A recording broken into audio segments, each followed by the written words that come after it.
জীবনে তিনটা জিনিস আসলে অনিবার্যই হয়ে পড়েছে এখন, একটা হচ্ছে জন্ম, একটা হচ্ছে মৃত্যু, আর একটা হচ্ছে চ্যাম্পিয়ন্স লিগে রিয়াল মাদ্রিদের এরকম নাটকীয় জয় দেখা, যেটা হয়েছে গেল রাতেও টাই ব্রেকারে রিয়াল মাদ্রিদ জিতে গেছে অ্যাটলেটিকো মাদ্রিদের এগেইনস্টে। নির্ধারিত সময় খেলা ছিল 1-0 গোলে অ্যাটলেটিকো মাদ্রিদ এগিয়ে ছিল, তবে এরপর যা হবার তাই হয়েছে।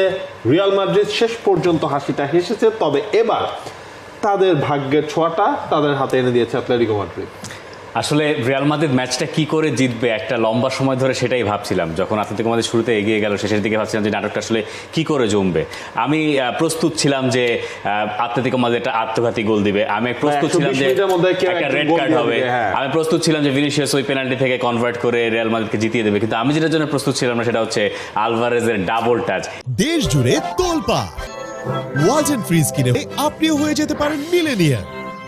এরকম কোনো কিছু যে আসলে ফুটবলে সম্ভব, ভিএআর চেক যে টাই ব্রেকারে সম্ভব, এটা আমি আসলে জানতাম না। জানতাম মানে